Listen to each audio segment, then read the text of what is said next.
All right, welcome everybody. My name is Alex Johnson. I'm an attorney and the head of the Affordable Housing Committee for the Broward County League of Women Voters. With us today is Sandra Einhorn. She is going to be making today's presentation on the issue of affordable housing. In Broward, we are perhaps the most cost-burdened county in the United States as far as the affordability of housing, which is because of two factors: the very high price of real estate and also the very low wages. So we are sort of the perfect storm of a housing crisis. In Broward, only 12.5% of households can afford to purchase the median priced home, which is north of 360,000 in this market. And again, we are the most cost-burdened county in the United States. A minimum wage worker in Broward would have to work 87 hours a week to afford the average rent of an apartment in this county. So with us is Sandra Einhorn. She's worked in the housing sector for nearly 20 years in a variety of capacities. She currently serves as Executive Director of the Coordinating Council of Broward, where she leads a county-wide collaborative effort to address the affordable housing crisis. In addition, Ms. Einhorn serves as the chair of the Broward Days Affordable Housing Impact Team, the co-chair for the Prosperity Partnerships Affordable Housing Pillar, and is a gubernatorial appointee to the state's Florida Housing Finance Corporation Board of Directors. So with that, since we only have an hour, I will turn it over to Ms. Einhorn. And if you can please mute yourselves, that will make the presentation go better. Thank you very much. It's all yours, Ms. Einhorn. Thank you so much. And thank you everyone for having me.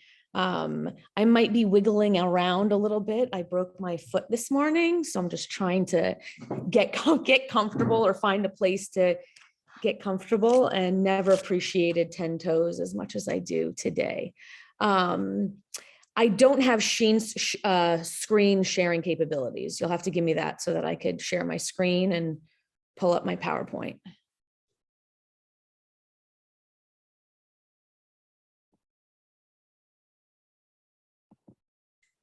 Alex, you're muted.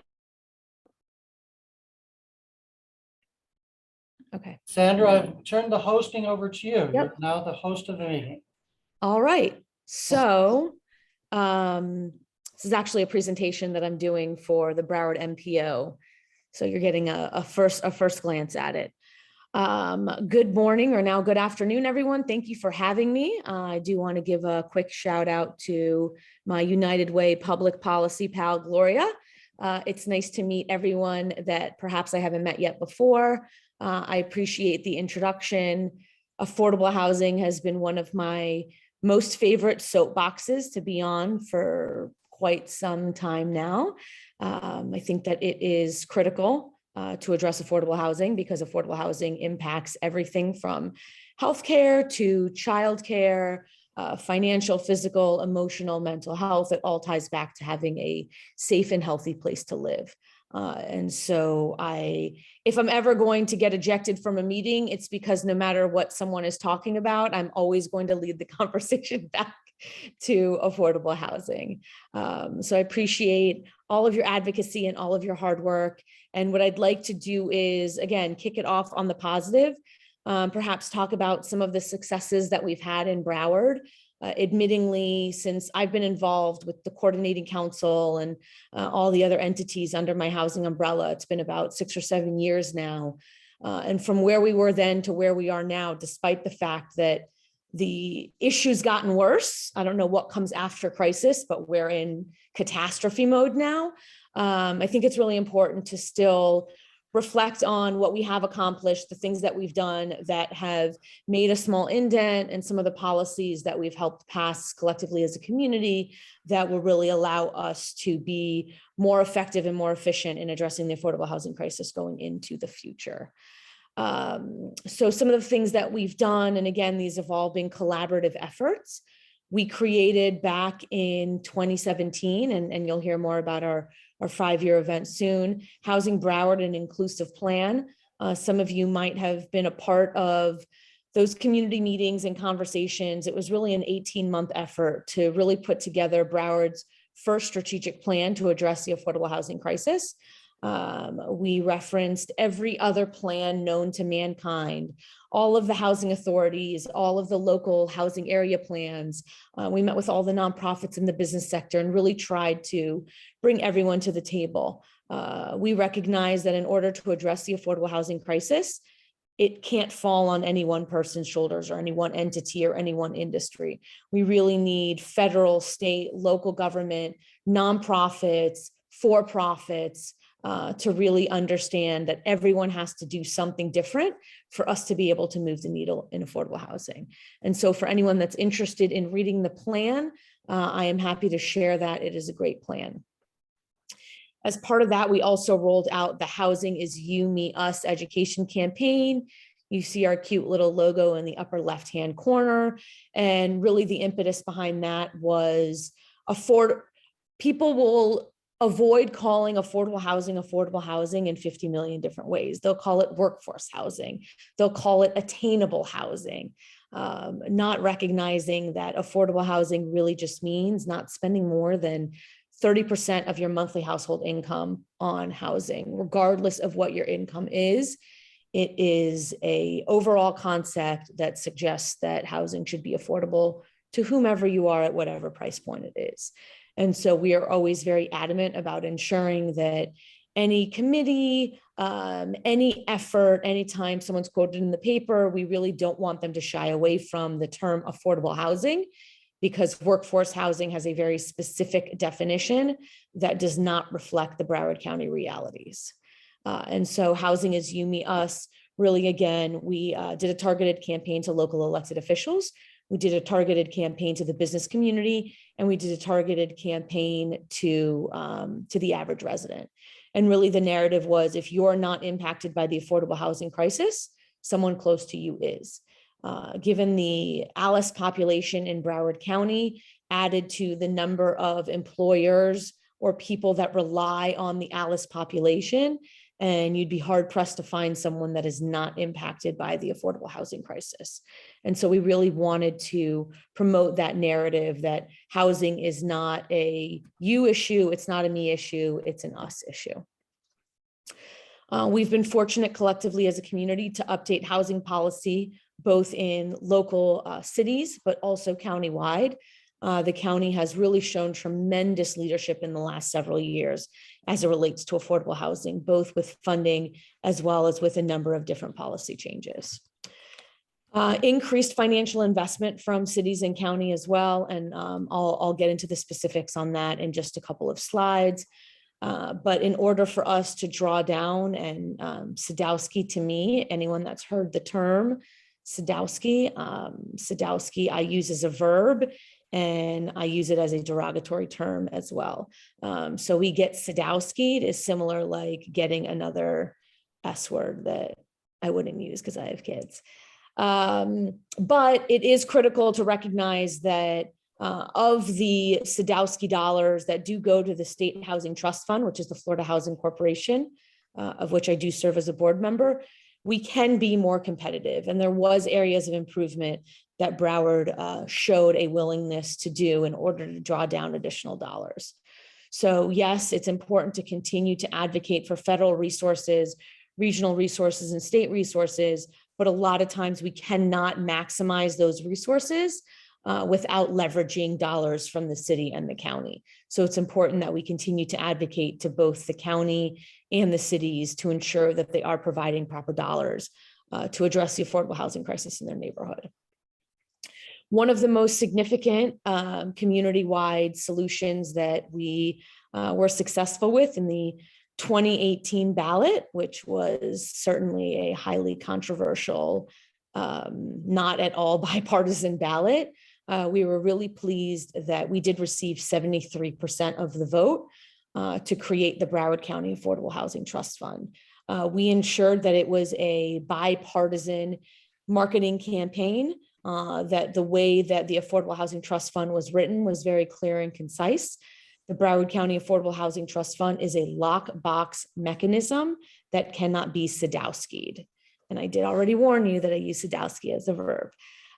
So any dollars that the county puts into housing stays in the Affordable Housing Trust Fund, and any unused revenue does not go back into the county's general revenue budget, as it does with most other departments. So County Government 101, you have a department budget and you spend whatever dollars you could spend. And if you don't use it at the end of the year, you don't get to keep it for the following year. It goes back into general rev.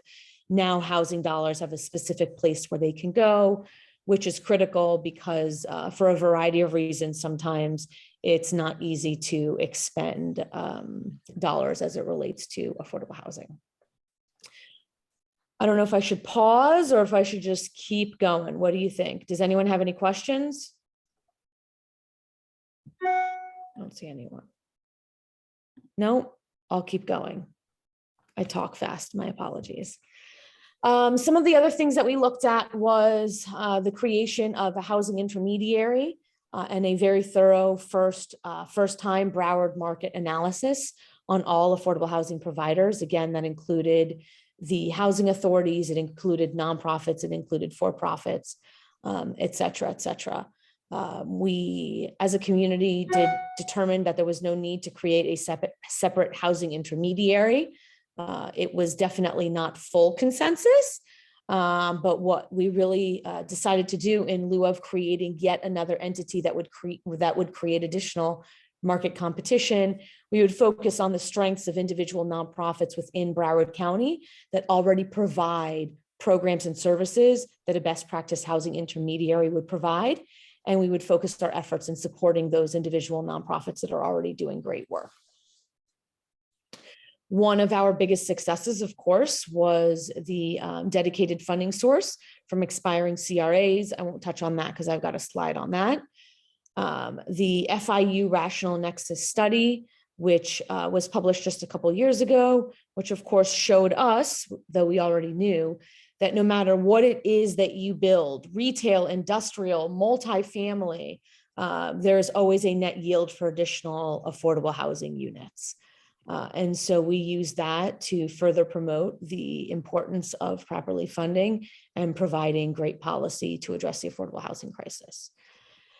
Speaking of county policy, they updated the needs assessment methodology. Dr. Ned Murray from the FIU Metropolitan Center will be next week at the Prosperity Partnership Housing Affordability Summit, which I'll talk more about at the end. We'll be presenting part of the updated needs assessment. The county every 3 years updates their Broward County Affordable Housing Needs Assessment. The last one was created in 2018. The delay has been because of census data and of course COVID, and really looking to pinpoint as accurate a data point as possible, since it is going to be a 3-year plan.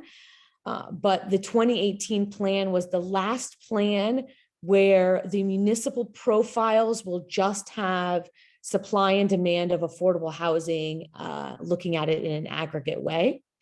Going forward with this newest needs assessment, all 31 cities will have their supply and demand listed at 120% of AMI, 80% of AMI, and 50% of AMI, which will be a huge wake-up call to all 31 cities, including those that think that they don't need any affordable housing in their city, and those that believe that they already have too much affordable housing in their city. So it'll be really interesting to see how the municipalities react to this real-time data, city-specific, that shows the gap between wages and housing affordability within their own municipality. Sometimes when you quote county data, it's easy to make assumptions on where on that continuum you are. But when you have it per municipality, it's a lot harder to argue the data and the numbers and what the need truly is within your community. Hopefully, many of you have already heard of United Way and the fund that they are putting together, United for Housing in Broward. There will be a big announcement about that at next week's summit as well. And then again, I'll close out by talking about the Greater Fort Lauderdale Alliance Prosperity Partnership Housing Affordability Summit next Thursday, May 5th from 7:30 until noon at Broward College. And if you haven't already received an invite, I am happy to share that with you. Okay, so I had talked about the increase in county funds. When the coordinating council took on affordable housing as its #1 issue, at that time, the county was budgeting right around $259,000 a year out of general revenue to address the affordable housing crisis, or really for affordable housing. Again, there was additional dollars from the feds and from the state, but in terms of county budget, there was $250,000, $259,000 to be exact. Then contrast to that, a really complementary or not whatever the opposite of complementary is, homelessness was being budgeted at around $11 million a year. It's important to note that Broward County manages the continuum of care and therefore has a HUD requirement to do match funding for HUD funds for homelessness, excuse me. But to highlight the divide between spending $11 million on the problem and only $250,000 on the solution, I think was really a light bulb moment for a lot of community stakeholders. And so it was really back in 2017 for fiscal year 2018 that we really looked at how we could encourage the county commission to really prioritize. The pie doesn't get bigger, so we really want to acknowledge the county commission that there are always competing needs. Broward has a lot of needs, and so it is oftentimes difficult. It's easier to pass policy. It's a lot harder to provide the proper dollars that are needed to really address an issue, especially when it's something as expensive as affordable housing. If you'll all indulge me in a quick story momentarily, to put it into context, in my former life at Rebuilding Together, I ran a nonprofit that did home repairs for seniors, persons with disabilities, and veterans. And the way that I like to put, to put into context the economics behind addressing the affordable housing crisis. If I go to a local funder and I tell a local funder for, $10,000, I can really improve this home of this elderly couple and reduce slips and falls and really provide them a place to safely age in place. And it sounds like a really great story. And then the nonprofit behind me says, for that same $10,000, I'm going to teach 5,000 children how to read. And I'm going to provide 10,000 backpacks and 10,000 books and 10,000 sneakers. The economics of impact are sometimes really difficult to make an argument for. And so I really need to emphasize the importance of acknowledging the county commission, both because they did take a giant leap of faith, but also because we need those dollars to continue. And there are some big asks coming up. So it's important to say thank you, but please for the next. So over the last 4 fiscal years, you could see here that county gap financing of $33.7 million has supported 10 projects. It provided additional leverage to the Housing Finance Authority of Broward County, which was able to put out $353 million. That 33.7 from the county was also leveraged with those sale dollars. That comes out of the Sadowski dollars that go directly to the Florida Housing Finance Corporation, that $26.5 million. And again, that county gap financing was also leveraged with $24.9 million of net 9% tax credits, which come from the federal government and the state government as well. And so that combined with over 3,700 new units that are somewhere in the pipeline of affordable housing in 28 projects. So that gap financing and gap financing is the money between what it costs to build the project and how much subsidy that developer has from these tax credit deals, from perhaps donations of land or other ways that they bring down the cost of development. But at the end of the day, affordable housing really is a real estate deal with a subsidy.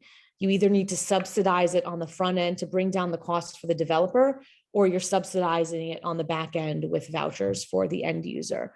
But the actual development of affordable housing, aside from finishes, looks no different than market rate housing, and therefore costs about the same to build.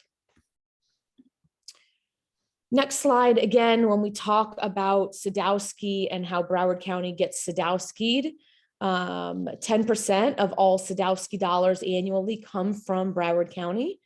And so when those dollars get swept at the state level, that hurts Broward County more than anyone else. But again, 70% of that is local government that doesn't come back to us. The other 30%, which sometimes is equally as threatened as the local government trust fund, sometimes is not, but the overwhelming majority of the dollars that do go to the State Housing Trust Fund over at Florida Housing are competitive dollars. And so we need to find ways to be competitive. You could see here, rental units available or in the pipeline, and this is a little bit dated back from 2019, but you could see the ginormous discrepancy, not only with our partner to the south, Miami-Dade County, and if anyone is interested in why Miami-Dade County has so many more, that is also a soapbox I am prepared to jump on. But even in places like Orange County that don't have the massive windfall of dollars that Miami-Dade solely benefits from, you could also see there almost a double discrepancy between the number of units. And those are, there are many other units, many other counties as well, but comparative to Broward County being the second largest county, that's a pretty alarming discrepancy. So for fiscal year 2022, which of course is where we're in now, so I should take out proposed. Thanks for reminding me to update that. We were really thrilled again in the county's leadership in using up to $40 million in gap financing from ARPA dollars, American Rescue Plan dollars. So you could see here a breakdown of how the county was really looking at distributing those dollars. 29 million for large projects over 70 units, 5 million specifically earmarked for small nonprofits under 70, 5 million for land acquisition for 70 units in perpetuity, and then $1 million in new construction for single family infill as part of the revolving loan fund, which again is a great way to highlight. That is an existing program from the South Florida Regional Planning Council. A housing intermediary oftentimes has a revolving loan program. So in lieu of creating another nonprofit that would compete, the goal was really to showcase the South Florida Regional Planning Council and their program and provide additional support. You can also see up to $13 million in home grant dollars, again, from the American Rescue Plan. And then the county did commit up to $15 million in general fund gap financing. So really great commitment from the county. We don't have ARPA dollars in this upcoming budget, so there's going to be some difficult conversations to be had, but we are still optimistic that, again, in being able to show how we've been able to ramp up and leverage those dollars, that the county will continue to provide funding. I mentioned in my second slide, excuse me, one of the county's first financial commitments to addressing the affordable housing crisis, and this one in perpetuity, was CRA TIF expiration dollars. So around the county, there are CRAs in a variety of different municipalities, and all of those will be sunsetting over the course of the next 15 years. And so the county had given a commitment that as those CRAs begin to sunset, 50% of what the county is recapturing, meaning what the county is not putting into those CRAs, as of course required by law, would go into the Affordable Housing Trust Fund. The other half would go into a CRP program, which is an economic development program. So right now, that's not anything to brag about, $2 million a year, 2.5. But when you look out about a decade, that's reoccurring $32 to $34 million a year, which is roughly around 2/10 of an existing mill, which has been the number that we've been requesting for a number of years. So in fiscal 2020, 2021, and 2022, this was obviously significantly increased through either general revenue or ARPA dollars, as I previously mentioned. But there is a gap between 2023 and when it becomes substantial over the next 5-6 years. And so we do need to continue to advocate to the county commission to provide ample dollars. We are hoping to have some strategic meetings with county commissioners just before budget season. So coming up next month and perhaps in early June as well. And so that advocacy white paper should be out sooner than later. A new era for Sadowski funds. For those of you that recall in last session, the legislature decided to, oh, Margaret, I'm losing the point given the CRA tip. Okay, my apologies. So CRA is Community Revitalization Agency within some municipalities, including Hollywood and Fort Lauderdale. There are specific areas that have an additional tax district to provide revitalization dollars. TIP is actually TIF, that's tax incremental financing, and BOCC is Board of County Commissioners. CRP was the name of that economic development program, county reinvestment program. Thank you for that question, trying to keep up. So not in this past 2022 session that we just completed, but in the 2021 session, we were permanently Sadowski'd.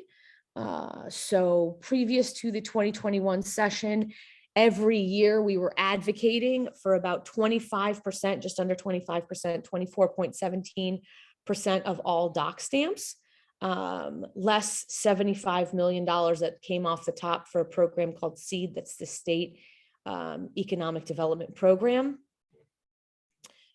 which left every year in Sadowski right around $423 million, give or take whatever the doc stamps are for that year. Sweeps were permitted, so you had to make the argument every year, and it was a non-recurring appropriation status. So what they did was they conned all the housing advocates and said, hey, listen, we are going to make it reoccurring in the budget every year. There won't be any more sweeps. There's no more seed, but you're going to take a permanent Sadowski haircut. And now only less than 10% of the pot is yours. And for those of you that paid attention to the 2022 session, you perhaps may or may not have been surprised to learn that indeed they wanted to permit sweeps and the appropriation status was not guaranteed at all. And we once again had to fight for our lunch. So we are still waiting whether or not the governor will perform a final veto, but there was some controversy in the budget allocation this year. Okay, there's no way for me to zoom into this slide, but if I did, it would only make you even more sad. So what you see in front of you in the top right-hand corner is the, sorry, my eyes are not what they used to be, the March 2022 data for average price of a single family home, average price of a townhome, average price of a condo, and average price of the co-op. And if you look to your bottom left-hand corner, those are the average prices back in March 2019. If you wanted to look at March 2020, which was right before the pandemic, you could still see that alarmingly over the course of the pandemic, the average cost of a single family home went up by over $150,000, $165,000. That the average price of a townhouse went from just under $300,000 to almost $400,000. That for the first time in Broward's history, the average sale of a condo is above $200,000, and that the average price of a co-op is slowly getting there as well. Again, if you'll go back to and remember my first mention of affordable housing and what affordable housing is not spending more than 30% of your total household income on housing. So if someone smarter than me in math can do the math on what a family would need to earn to afford a $575,000 house, I can assure you that it's a lot more than the average wage in Broward County, which as of April 2022, I believe was the median age in Broward was just under $68,000, but I'll take a look at that and confirm it. And then again, average rent, 2871, that is much easier math. Take 2871 and divide that by 3.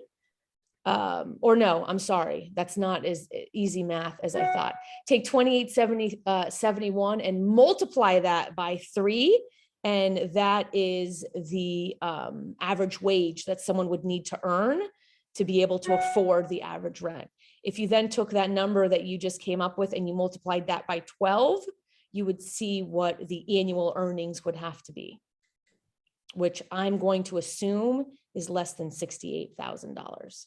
I mean, is more than $68,000. And just a quick chart again that shows how the median sale price of a home from 2013 to where we're at now, but perhaps more alarmingly, the rent index. For any home ownership advocates on the call, I want to remind you that the affordable renter of today becomes the homeowner of tomorrow. So someone that can't afford rent today cannot afford a home tomorrow. While we certainly do want to recognize and preserve the American dream as much as we can, if we do not wrap our arms around the rental housing crisis, we will not have a generation of homeowners. End, period, underline, highlight, emphasize. What can municipalities do other than dollars, though dollars is the most important thing? Here is a highlight of a couple municipalities recently that have either contributed land or funding for affordable housing projects. And my apologies, hold on one second. My husband is checking up on me. Sorry. All right. And then I did want to really highlight, again, the coordinating council really sort of spearheaded this effort. And while I wear a lot of hats, we're all about collective impact and we're all about sharing our successes as a community win. And so the Prosperity Partnership, which is an initiative of the Greater Fort Lauderdale Alliance, does have an affordable housing pillar. I am honored to co-chair that with former state senator, current county commissioner, Nan Rich, and also with former Dania Beach mayor, Walter Duke. The three of us are the co-chairs. The mission is, of course, as the most urgent issue in Broward, the mission of the Affordable Housing Pillar is to implement strategies in the Housing Broward Plan, including advocating for a permanent dedicated funding source and innovative affordable housing policies, which hopefully sums up my presentation. And then, of course, the vision of the Affordable Housing Pillar is for all Broward residents to have access to safe, affordable housing, which promotes a community of economic prosperity and enhanced quality of life. So we want to make sure, again, to emphasize that affordable housing is a top economic development issue and certainly a top quality of life issue. Our 3 marching orders are to encourage the business community to create a fund to provide gap financing and other financial resources for affordable housing developers. And we certainly want to acknowledge the United Way for taking the lead on that. Encourage municipalities to adopt affordable housing friendly policies and to provide recurring funding. If I'm being honest, and I don't know if there are any elected officials on the call, but that is the hardest, most elusive piece of the puzzle. And then, of course, to educate stakeholders and elected officials about the positive financial impacts of affordable housing and its importance to maintaining long-term economic sustainability. And I will close my presentation with, again, I'm happy to email it out, but next Thursday, May 5th, from 7:30 to 12:30 at Broward College, we've got Ned Murray giving his preliminary affordable housing needs update, but then also two really engaging panels of subject matter experts that I'm sure that you've heard from before, really again highlighting all that we've done, all that we need to do, and how folks can get involved. And that concludes my presentation. Well, that was excellent. Now we are open to asking questions of Sandra. I'd like to lead off with a couple of questions. Sandra, you implied that some of the cities in Broward seemed a little less than enthusiastic about promoting affordable housing. Can you elaborate on that? Gloria will probably nod her head when I say I'm not the most diplomatic person in general. So what I'm about to say, I'm going to say as a super frustrated affordable housing advocate. Local elected officials have a hard job to do. Again, just like county elected officials, the pie does not get bigger just because the needs get bigger. There's a lot of competing interests. And typically when it comes to affordable housing at the municipal level, it doesn't usually rise to being sexy enough to make it worth their while. And I think that there are still, unfortunately, a lot of elected officials that are in denial about how the affordable housing crisis impacts their residents. I think that there's a disconnect when you see market rate units going up everywhere and elected officials are saying, oh, well, those are getting leased up really quick. Yeah, they're getting leased up really quick because the first thing that you do is put a roof over your head.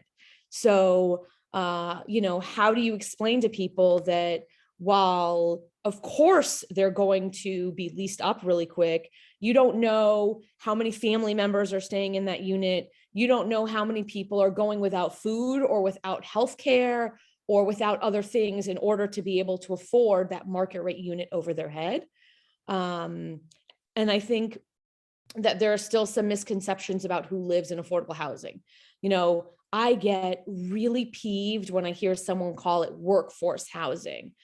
Because I remind them, so if you're just saying workforce housing, are you suggesting that seniors, college students, youth aging out of foster care, persons with disabilities, where do you want them to live?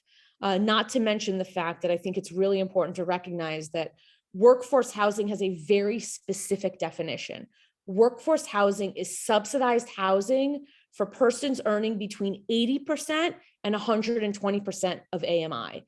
For some banks, it could be as high as 140% of AMI, and for some programs as low as 60% of area median income. But overwhelmingly, the workforce in Broward earns less than 60% of area median income. So even if you built workforce housing, much of the workforce wouldn't qualify to live in it because their income isn't enough. And so I think that that's a really important talking point that we need to really share more, because all of the time I hear, and in fact, in some cities, I won't name them to call them out on the carpet, but in some city, there was a developer that was building workforce housing geared towards 80 to 120%, which again, before the pandemic, I wouldn't have said there's a desperate need for that. But given the increase in rents across the county, there is now a desperate need for also 80 to 120% of area median income. But nonetheless, overwhelmingly, it's still less than 60.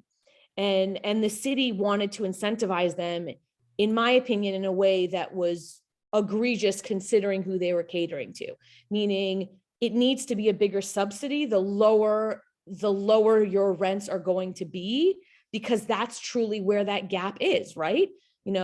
I don't need to preach to all of you not to make assumptions about anyone's age on this call, but living on a fixed income is living on a fixed income. And Social Security has certainly not kept up pace with rents. And so oftentimes earning 80% of area median income isn't even close to what someone living on Social Security can afford. So that's my very long-winded answer to workforce housing and hopefully your question. Did I answer it or do I need to answer more? You answered it very diplomatically. Thank you. Any other questions? Margaret had a question in the chat, so she can ask you now. Yeah, well, actually in the chat, in addition to the acronyms and so on, I also wondered if you could send us a copy of that Broward plan. Absolutely. But I had another thought as I was getting ready for listening to this. You know, you've clearly got a huge number of challenges to get affordable housing here in Broward. On the other hand, when we look at the future and the impact of the climate crisis, we also know that that's going to have a disproportionate impact on the lower income people. And the third piece of that is, as I look at it, there are institutions that are working on either retrofit or new green housing that are not that far different in price from the traditional methods. And I wondered if there was any way to integrate a forward thinking, you know, if we're building or retrofitting, to make sure that some of that climate impact has been solved, you know, whether it's passive energy protection or whatever, that would benefit the people in there, you know, for decades rather than maybe just, you know, 20 years. Right. So great question. Oh, is that me? Did anyone else hear that feedback or was that just my imagination? No. Okay. It went away. Okay, so great question. And again, my diplomatic answer is it's all about the politics. So climate change and resiliency obviously is another very high cost issue to address and takes political will. And so it's also sort of chicken and egg. You know, a lot of these more innovative ways to build are quite honestly a threat to the current ecosystem of construction and building, both from an ego perspective, but also from a cost perspective, right? Like you could hypothetically retrain the construction industry to learn how to build all these new innovative models, but there's still cost incurred in, you know, that retraining, not to mention the motivation of you know, people changing the way that they've always done business and all the systems related to how they've done business.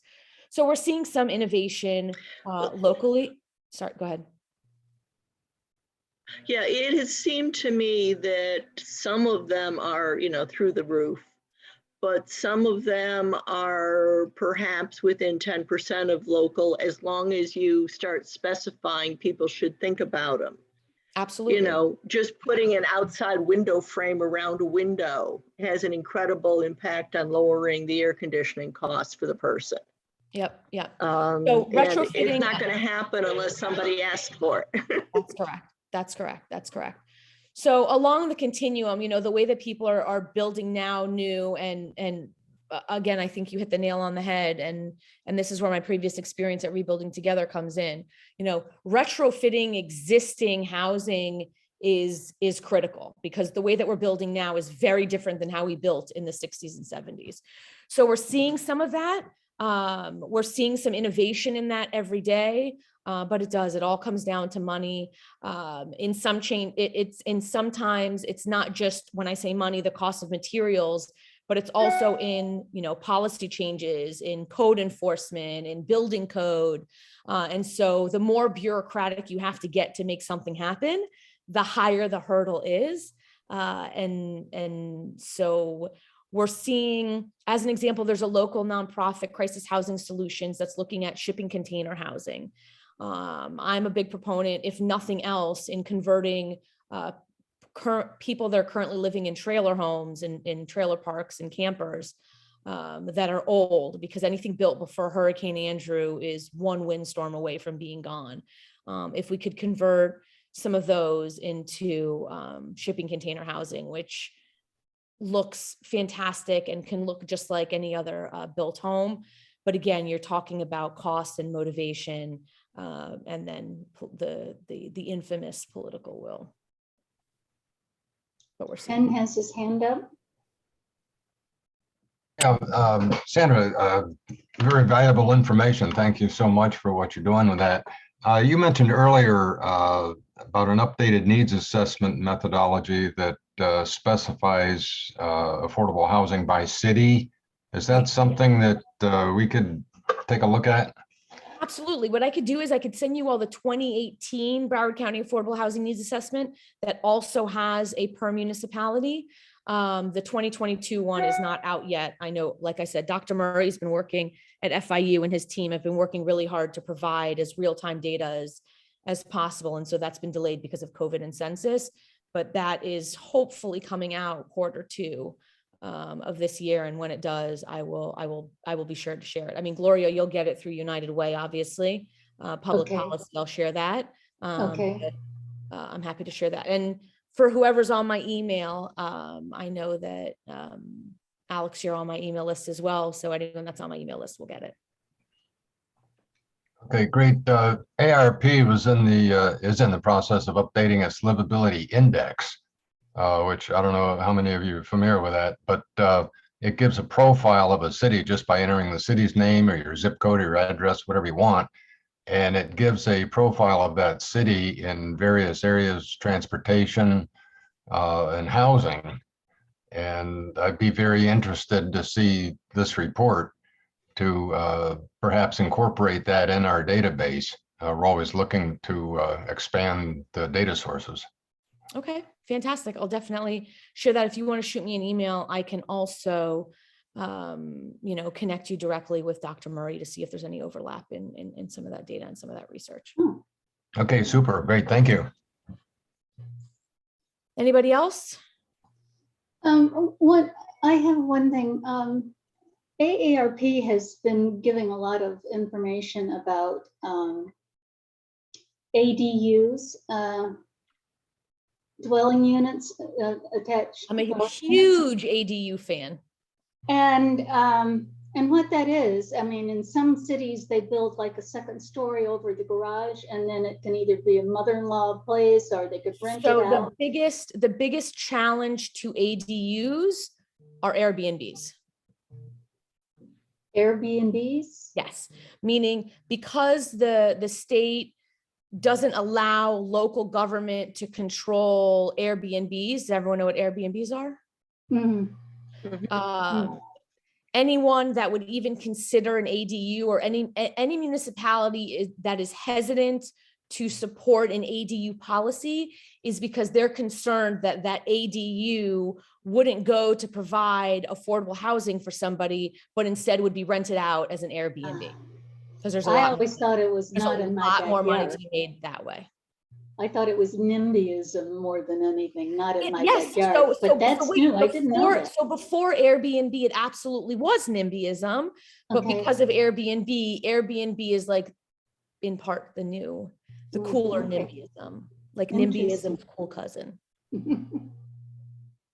But I'm a huge supporter of ADUs and think for sure that there's opportunity in that. There's also, and the AARP has certainly led these conversations around, co-sharing of houses and things like that. I can't think of the app off the top of my head, but I know that there's some apps being developed. I'm also a big proponent of multi-generational housing. So anytime we can, do things like that. But in Broward County, uniquely, we're challenged by 31 cities within the only blue county of a red state. So it's like, if you win one government, then you lose the other government. So how do you find things that fit that sort of perfect mold of being able to make everybody happy?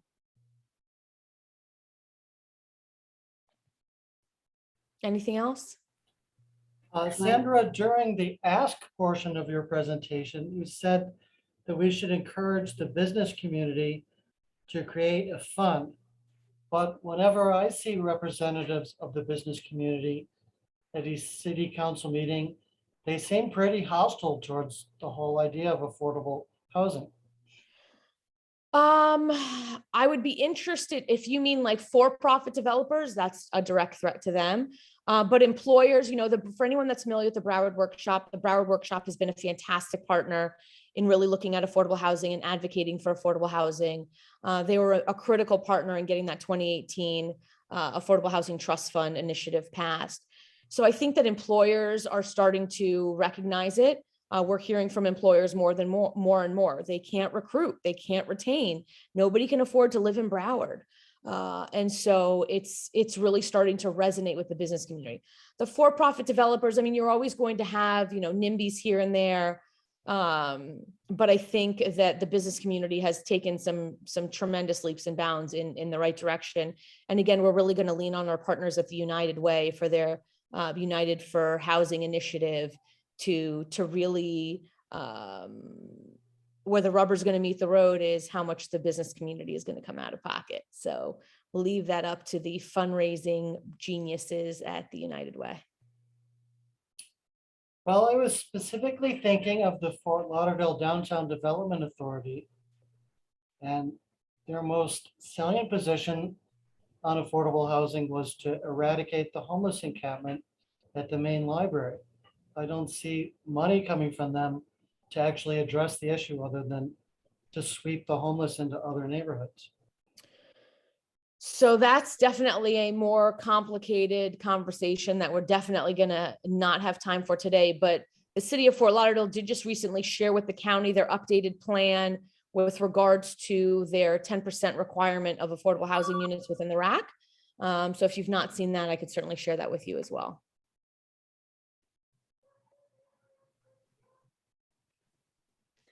So off topic, Sandra, but back on this, what changes have to happen to the housing stock as we try to prepare for climate changes? It seems to me that there's a real lack of information for people about rules of thumb on best practices. In terms of what you said about the older trailer parks having trouble versus the new things. I know when I bought my house, they said, oh, well, you'd have to have a rain gauge for your sprinkler if you were a newer home. So of course I put one on for my $100.